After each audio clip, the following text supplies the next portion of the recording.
you trip out, going back Right. into the hole, Yes. is that difficult to navigate? In terms of, I mean, Well, it's there's a yeah, go hole ahead. already there, but I mean, Right. does the pipe ever get stuck and say no, or is it pretty is it pretty straightforward?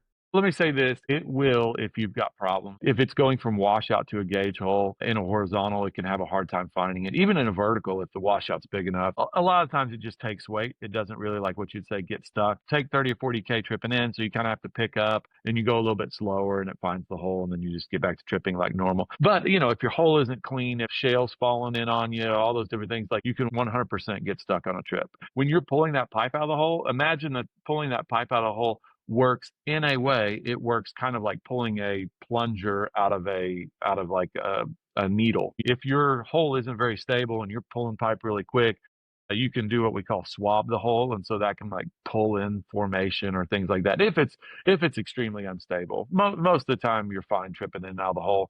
I mean, whenever you think about like what you're drilling, I mean, like we talk about sand, we talk about shale, but I mean this is really really competent rock.